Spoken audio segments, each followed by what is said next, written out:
Hello friends and very warm welcome to Chickies Biology another video. In this video today we will discuss about PhD के लिए समझदारी से lab कैसे चुनें। आज हम लोग अपने इस टॉपिक पे बात करेंगे और आप लोग मेरे साथ में इस वीडियो में स्टार्टिंग से लेके एंड तक ज़रूर कनेक्ट रहें। और अगर अभी तक आप लोगों ने चैनल को सब्सक्राइब नहीं किया है तो आप लोग चैनल को भी सब्सक्राइब ज़रूर कर लें। फ्रेंड्स, बहुत सारे स्टूडेंट्स पर ईयर बहुत सारे एंट्रेंस एग्ज़ाम्स देते हैं और इसके बाद वो इंटरव्यू देते हैं और इंटरव्यू के बाद उनको वहाँ पे लैब चूज़ करना होता है अपने पीएचडी को कंटिन्यू करने के लिए। क्योंकि फ्रेंड्स, जो पीएचडी है वो एक रिसर्च ओरिएंटेड कोर्स होता है जिसको हम लोग लैब में रह के करते हैं। और फ्रेंड्स, यहाँ पे हम लोग पीएचडी के दौरान बहुत सारे एक्सपेरिमेंट्स लगाते हैं जो हमारे पीएचडी के रिसर्च टॉपिक से रिलेटेड होते हैं। और फ्रेंड्स, ये जो पीएचडी होती है ये 4 से 5 साल के ड्यूरेशन का एक कोर्स होता है और हर एक कैंडिडेट ये चाहता है जो पीएचडी कर रहा है कि ये 4 से 5 साल मेरे अच्छे से वहाँ पे निकल जाएं और मेरी प्रोफेशनल ग्रोथ वहाँ पे इसके साथ में होती रहे।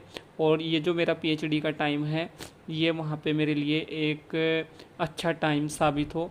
तो इसके लिए जो है लैब का सही चुनाव करना, लैब को सही से चुनना या गाइड का सही चुनाव करना वो बहुत इम्पोर्टेंट हो जाता है।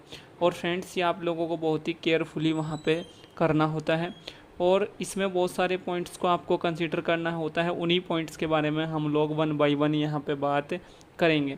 तो फर्स्ट जो पॉइंट है वो है इंटरेस्ट। आप लोगों को अपना इंटरेस्ट देखना है और इंटरेस्ट को ही हम लोग रिसर्च इंटरेस्ट बोलते हैं। मीन्स कि किस टॉपिक में आपका इंटरेस्ट है उसी टॉपिक में आप पीएचडी ज्वाइन करें, उसी टॉपिक में आप लोग जो है रिसर्च कर पाएंगे जो आपका रिसर्च इंटरेस्ट है। और इसी रिसर्च इंटरेस्ट को कंसिडर करके आप लोगों को अपने गाइड की लैब को चूज़ करना होता है। ऐसी लैब में आप बिल्कुल मत जाएं जहां पे आपका रिसर्च इंटरेस्ट जो है वो मैच ना करे। फॉर एग्जांपल कि अगर आपका रिसर्च इंटरेस्ट इम्यूनोलॉजी में है तो आप लोग इम्यूनोलॉजी की लैब चूज़ करें, उस गाइड की लैब चूज़ करें जो इम्यूनोलॉजी पे काम करता हो, इम्यूनोलॉजी पर रिसर्च करता हो या इम्यूनोलॉजी के किसी टॉपिक पे या इंटरडिसिप्लिनरी टॉपिक पे रिसर्च करता हो। प्रोटीन में अगर आपका इंटरेस्ट है प्रोटीन इंजीनियरिंग में तो आप उसी गाइड की उसी एक रिसर्चर की या प्रोफेसर की लैब में जाएं जहाँ पे प्रोटीन इंजीनियरिंग का काम होता हो। नैनो बायोटेक्नोलॉजी में अगर आपका इंटरेस्ट है फॉर एग्जांपल तो आप नैनो बायोटेक्नोलॉजी में जाएं। तो इस तरह से इंटरेस्ट के साथ में अपने आपको वहाँ पे जाना है। और इंटरेस्ट के साथ में इसलिए जाना है क्योंकि जिस टॉपिक में आपका इंटरेस्ट होगा उसी में आप 4 से 5 साल तक काम कर पाओगे। अगर आप ऐसे टॉपिक में चले जाते हैं, ऐसी लैब में चले जाते हैं जहाँ पे आपका रिसर्च इंटरेस्ट ही नहीं है तो वहाँ पे फिर टाइम को झेलना या उस एक टॉपिक को झेलना, उस लैब को झेलना आप लोगों के लिए मुश्किल हो जाएगा और हो सकता है कि कुछ टाइम के बाद फिर पीएचडी वहाँ पे छोड़ना पड़ जाए। तो इस तरह की गलती बिल्कुल नहीं करनी है। तो ये फर्स्ट पॉइंट है। सेकंड जो यहाँ पे पॉइंट है वो है नेचर ऑफ द सुपरवाइज़र। आपको अपने सुपरवाइज़र का, अपने पीएचडी गाइड का नेचर देखना है। इसको आपको कैसे पता करना पड़ेगा, इसको कैसे देखना पड़ेगा?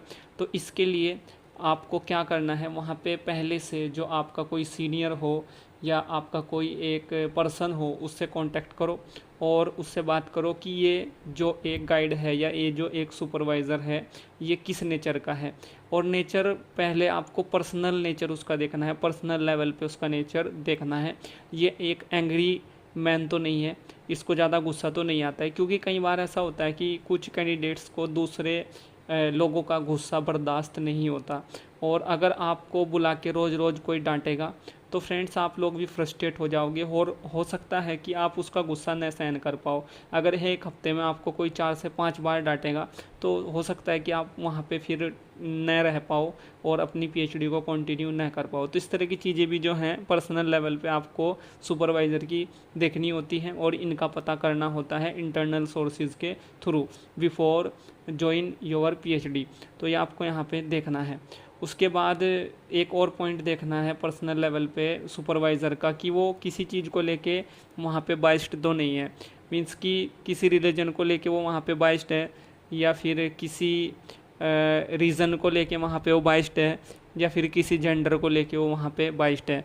अगर वो किसी रीज़न को लेके बाइस्ड है, जैसे कि कुछ क्या होता है कि साउथ इंडियन लोग बहुत सारे साउथ इंडियन लोगों को लेके बायस्ड होते हैं, कुछ बंगाली लोग बहुत सारे बंगाली लोगों को लेके बायस्ड होते हैं, कुछ गाइड जो हैं वो जेंडर को लेके वहाँ पे बायस्ड होते हैं। तो फ्रेंड्स ये सारी चीज़ें आप लोगों के लिए वहाँ पे प्रॉब्लम क्रिएट कर सकती हैं। तो ये आपको जो है वहाँ पे फर्स्ट ऑफ ऑल चेक कर लेना है बिफोर ज्वाइन योर पीएचडी। उसके बाद थर्ड जो यहाँ पे पॉइंट है वो है nature of the supervisor, but ये प्रोफेशनल लेवल पे है। कौन कौन से पॉइंट्स आपको यहाँ पे देखने हैं। तो फ्रेंड्स यहाँ पे आपको देखना है कि कुछ कैंडिडेट्स ऐसे होते हैं कि उनको टाइम टू टाइम कांस्टेंट वे में गाइडेंस रिक्वायर होता है, उनको नीड होती है। वो सेल्फ से जो है अपने एक्सपेरिमेंट्स डिज़ाइन नहीं कर सकते, या फिर जो है डिसकंटिन्यूअस मैनर में अपने गाइड के गाइडेंस के वो काम नहीं कर पाते। तो फ्रेंड्स अगर आप ऐसे कैंडिडेट हैं कि आपको कांस्टेंट वे में अपने सुपरवाइज़र का गाइडेंस चाहिए, तो फ्रेंड्स फिर आपको ऐसा ही गाइड वहाँ पे चूज़ करना पड़ेगा जो आपको टाइम टू टाइम गाइड करता रहे। कुछ प्रोफेसर्स या कुछ सुपरवाइजर्स ऐसे होते हैं कि वो बहुत बिजी रहते हैं, वो अपने स्टूडेंट्स को, पीएचडी कैंडिडेट्स को टाइम टू टाइम गाइड नहीं कर पाते। और कुछ प्रोफेसर्स ऐसे भी होते हैं कि वो बहुत सारी इंटरनेशनल कॉन्फ्रेंसेस में बिजी रहते हैं या एकेडमिक वर्क में बिजी रहते हैं। तो वहाँ पे फिर वो स्टूडेंट्स को टाइम टू टाइम या कांस्टेंट वे में गाइडेंस नहीं दे पाते, जिससे कि बहुत सारे कैंडिडेट्स जो हैं वहाँ पे फिर जो ऐसे कैंडिडेट्स होते हैं जिनको कांस्टेंट वे में गाइडेंस चाहिए, वो एक्सपेरिमेंट वहाँ पे नहीं कर पाते, अपना थीसिस का काम प्रॉपर वे में नहीं कर पाते, जिससे कि फिर इन सभी चीज़ों की वजह से उनका जो पीएचडी है वो वहाँ पे लेट हो जाता है। तो फ्रेंड्स अगर आप ऐसे कैंडिडेट हैं जिसको टाइम टू टाइम या कांस्टेंट वे में एक प्रॉपर गाइडेंस चाहिए, तो फ्रेंड्स फिर आप ऐसा गाइड चूज़ करें जो आपको कांस्टेंट वे में बेसिक लेवल पे भी जो है गाइडेंस दे पाए। ये भी आपको वहाँ पे देखना है।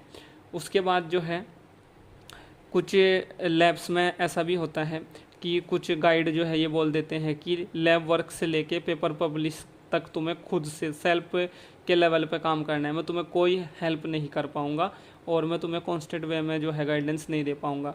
तो फ्रेंड्स ये भी पॉइंट्स आप पहले से चेक कर लें, ये भी पूछ लें आप, अगर आप ऐसे कैंडिडेट हो जिसको जो है बेसिक लेवल पे गाइडेंस चाहिए, कॉन्टीन्यूअस मैनर में गाइडेंस चाहिए। उसके बाद जो है आपको ये भी देखना है कि उस एक सुपरवाइज़र की लैब से कितने रिसर्च पेपर जो हैं पब्लिश हुए हैं या पर ईयर होते हैं, या कितने साल से अभी उसके अभी तक जो है इस टाइम तक पिछले कितने टाइम से जो है उसका पेपर आया है या नहीं आया है। या आप गूगल स्कॉलर पे देख सकते हैं, पता चला कि वहाँ पे उसका पिछले 10 साल से या 5 साल से कोई पेपर ही नहीं आया, तो फ्रेंड्स फिर आपको वहाँ पे प्रॉब्लम हो जाएगी, क्योंकि वहाँ पे काम ही नहीं हो रहा है और वो जो गाइड है या सुपरवाइज़र है जहाँ पे आप लैब ज्वाइन करोगे वो अप टू डेट नहीं है, ठीक है, और वो अपने काम को लेके सिंसियर नहीं है, तो आपकी पीएचडी क्या कराएगा। तो वहाँ पे आपकी पीएचडी लेट हो सकती है, टाइम से सबमिट थीसिस आपकी वहाँ पे नहीं होगी। उसके बाद जो है फोर्थ जो पॉइंट है वो है नेचर ऑफ द प्रोजेक्ट। जिस प्रोजेक्ट में आप काम करोगे, जिस प्रोजेक्ट के अंडर में आपकी पीएचडी होगी, क्या उस प्रोजेक्ट को लेके उस एक प्रॉपर सुपरवाइज़र की लैब में इंस्ट्रूमेंट हैं या लैब फैसिलिटी है, और अगर है तभी वहाँ पे आप पीएचडी ज्वाइन करें, अगर नहीं है तो पीएचडी ज्वाइन बिल्कुल मत करें, क्योंकि फिर आप जो है वहाँ पे एक्सपेरिमेंट्स नहीं कर पाओगे और वो आपको बोलेगा कि दूसरे इंस्टीट्यूट में या दूसरी लैब में जाके तुम अपने एक्सपेरिमेंट परफॉर्म करो, जो आपके लिए बहुत मुश्किल वहाँ पे हो जाएगा। और फ्रेंड्स कुछ प्रोजेक्ट्स ऐसे भी होते हैं जिनके एक्सपेरिमेंट्स बहुत बड़े बड़े होते हैं, तो वहाँ पे आपको फिर नाइट में रुक के भी कई बार जो है 24-24 घंटे के एक्सपेरिमेंट लगाने होते हैं। तो आपको किसी भी प्रोजेक्ट में पीएचडी ज्वाइन करने से पहले उस प्रोजेक्ट के नेचर को जानना है कि उसमें किस तरह का काम है, वो आपको वहाँ पे फर्स्ट ऑफ ऑल देखना है। उसके बाद जो यहाँ पे नेक्स्ट पॉइंट है वो है कि फंडिंग इन द लैब, आपकी लैब में कितनी फंडिंग है, कितना पैसा है, क्योंकि वहाँ पे जो है आप लोगों को उस पैसे से कंज्यूमेबल्स ख़रीदना पड़ेगा। आप लोगों को जो है वहाँ पे कई सारे ऑनलाइन टूल्स भी लेने पड़ सकते हैं और कॉन्टीजेंसी भी बहुत ज़रूरी होती है। तो बिना पैसे के फिर आप वहाँ पे कुछ नहीं कर पाओगे अगर वहाँ पे प्रॉपर फंडिंग नहीं है। तो इन सभी पॉइंट्स को आप लोगों को फर्स्ट कंसीडर करना है, उसके बाद आपको उस लैब को ज्वाइन करना है, या एक डिसीजन आप लोगों को वहाँ पे फाइंड करना है या बनाना है कि उस लैब में आपका गुजारा हो सकता है, आपकी पीएचडी कंप्लीट हो सकती है या नहीं हो सकती है। उसके बाद जो है आप एक फाइनल डिसीजन बनाएं कि वहाँ पे ज्वाइन करना है या नहीं करना है। अगर करना है तो फ्रेंड्स आप लोग करें। अगर ये सभी पॉइंट्स आपके फेवर में नहीं है तो आप न करें, फिर किसी दूसरी लैब को आपको वहाँ पे देखना है। So thank you friends, thank you for watching and do subscribe the channel for upcoming videos and latest updates. Thank you friends.